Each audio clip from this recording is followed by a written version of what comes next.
নমস্কার বন্ধু, সবাইকে স্বাগত আমার নতুন একটি ভিডিওতে। তো এই ভিডিওতে আমি তোমাদের ক্লাস 12 যে হিস্ট্রি বইটা রয়েছে বা ইতিহাস যে বইটা রয়েছে, এই বইটার প্রথম যে অধ্যায়টা রয়েছে ঈদ প্রতি অস্থির সময়, এই অধ্যায় থেকে আমি একটা ভিডিও দিয়েছি। তোমরা অবশ্যই ভিডিওটা দেখেছো, খুব সুন্দরভাবে দেখেছো।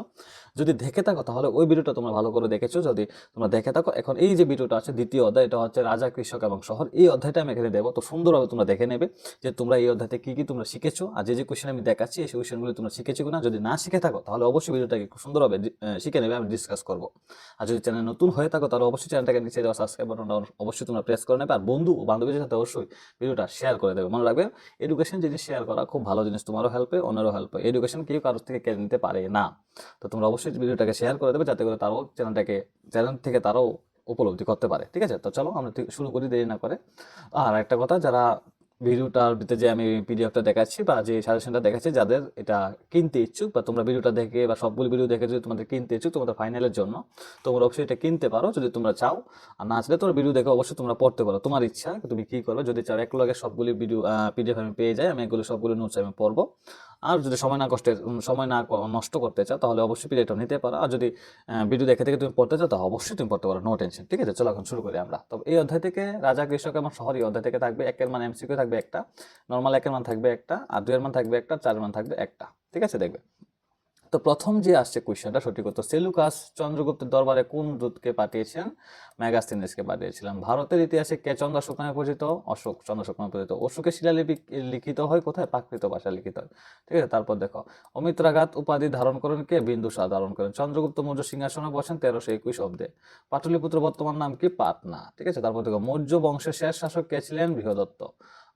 এলাহাবাদ প্রশস্তি রচনা করেন হরিসেন রচনা করেন।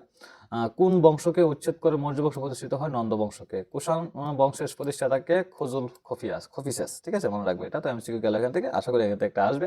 আর একের মান দেখো, একের মানও এমসিকিউর মধ্যে তোমরা পড়তে পারো। ঠিক আছে, একের মান পড়লে একের মান সবসময় বেশি থাকবে। একের মান যদি পড়তে পারো তাহলে এমসিকিউ তোমরা অবশ্যই এখান থেকে কমন পড়বে। একের মানও পড়বে, এমসিকিউ পড়বে। তো মগধ রাজ্যের প্রতিষ্ঠাতাকে? মগধ রাজ্যের প্রতিষ্ঠাতা বিম্বিসার।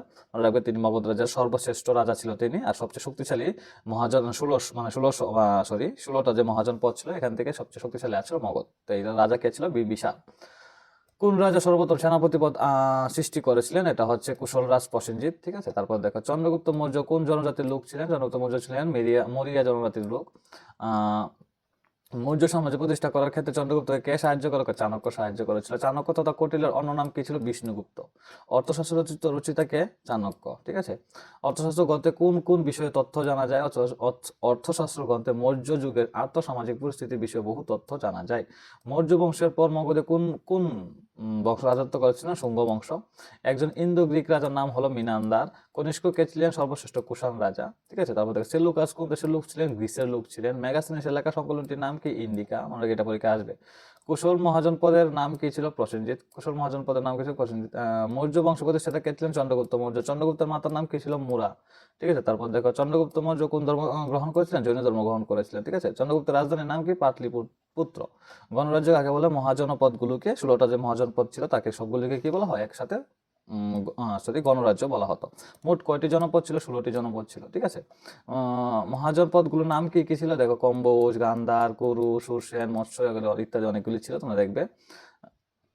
তারপর তো রাজস কাকে বলে, এপিগ্রাফি কাকে বলে, ঠিক আছে না, আলিগাছি কাকে বলে, সবগুলি তোমরা দেখবে, এগুলি তোমরা পড়েছো কিনা। ঠিক আছে, পেরিপ্লাস শব্দটির অর্থ কি? পিলার শব্দটি গ্রিক ভাষা শব্দ, এর অর্থ হচ্ছে সমুদ্রপথের নির্দেশিকা। প্রাচীন তামিল দেশের কি নাম ছিল? দ্রাবিড় দেশ। ঠিক আছে, প্রভাবতী গুপ্তা কে ছিলেন? সবগুলি তোমরা দেখা। দুইয়ের মান দিয়েছি আমি এখানে। হীনযান ও মহাযানপতিদের মধ্যে গুরুত্বপূর্ণ পার্থক্য কি ছিল? কনিষ্কের সমসাময়িক দুজন পণ্ডিতের নাম বলো। গান্ধার শিল্প কাকে বলে? ষোড়শ মহাজনপদগুলির নাম কি? চন্দ্রগুপ্ত কাকে যুদ্ধে পরাজিত করেছে? সেলুকাস কাকে চন্দ্রগুপ্তের রাজসভায় দূত হিসেবে পাঠিয়েছিলেন? ঠিক আছে, তো মনে রাখবে, কে কে ধর্ম মহাপাত্র নামে পরিচিত, নতুন কর্মচারী নিয়োগ করেন। এদের এদের যে কোনো দুটি কাজ লিখো। মৌর্য সমাজের পতনের দুটি কারণ কি? কলিঙ্গ যুদ্ধের ঐতিহাসিক গুরুত্ব কি? অশোকের জীবনে কলিঙ্গ যুদ্ধের প্রভাব কি ছিল? অর্থশাস্ত্র গ্রন্থটির কে লেখা? অর্থশাস্ত্র গ্রন্থটি সম্বন্ধে লেখো। গুপ্ত সমাজের পতনের দুটি কারণ কি? সম্রাট অশোকের ধর্ম বিজয় নীতি বলতে কি বুঝো? ধর্ম বিজয় নীতি বলতে যে কাকে কেন ভারতের প্রথম ঐতিহাসিক সম্রাট বলা হয়? ঠিক আছে, মৌর্য সমাজের রাজনৈতিক কেন্দ্রগুলি কি ছিল? মহাজনপদ বলতে কি বোঝায়? শ্রেষ্ঠত্বের প্রতিদ্বন্দ্বিতায় কোন মহাজনপদ বিজয়ী হয়েছিল? মগধ। ঠিক আছে, তারপর দেখো, চারের মান থাকবে সম্রাট অশোককে কেন মহামতি অশোক বলা হয়, খুব ইম্পর্টেন্ট কোয়েশ্চেন। কটিলের অশ্বসমূহকে আলোচনা করো। তারপর দেখো গুপ্ত সমাজের পতনের কারণ, 4টি কারণ আলোচনা করো, খুবই ইম্পর্টেন্ট কোয়েশ্চেন এটা, ঠিক আছে, মনে রাখবে। মহাজনপদের 4টি বৈশিষ্ট্য, খুবই ইম্পর্টেন্ট কোয়েশ্চেন, ঠিক আছে। ভারতের ইতিহাসে গবেষণা জেমস প্রিন্সেপের অবদান আলোচনা করো, ঠিক আছে। তারপর দেখো ষোড়শ মহাজনপদ কি ছিল, ষোড়শ মহাজনপদগুলির নাম লেখো এবং আলোচনা করো। মৌর্য পরবর্তী বা জাতি রাজত্ব করেছিল তাদের বর্ণনা দাও। অনেকগুলি কোয়েশ্চেন দিয়েছি আমি এখন, যেগুলি ইম্পর্টেন্ট। সম্রাট অশোককে কেন ভারতের শ্রেষ্ঠ সম্রাট বলা হয়, আলোচনা করো, ঠিক আছে। তারপর দেখো এপিগ্রাফিস্টরা বা লিপিকররা যে সমস্যার সম্মুখীন হয়েছিল সেগুলি এত ইম্পর্টেন্ট এটা, ঠিক আছে। তারপর দেখো মৌর্য সমাজের পতন, যেগুলো 4টি কারণ, খুবই ইম্পর্টেন্ট, ঠিক আছে। তারপর দেখো মৌর্য সমাজের প্রধান 4টি বৈশিষ্ট্য, খুব ইম্পর্টেন্ট। এই এই এইগুলি কোশ্চেন এখান থেকে রয়েছে, মোট 11টা কোশ্চেন রয়েছে 4 মার্ক, তোমরা অবশ্যই এগুলি দেখবে। মনে রাখবে হিস্ট্রি পড়তে গেলে কাহিনী হিসাবে খুব ভালোভাবে সুন্দরভাবে পড়তে হয়, শুধুমাত্র মুখস্থ করলে হয় না।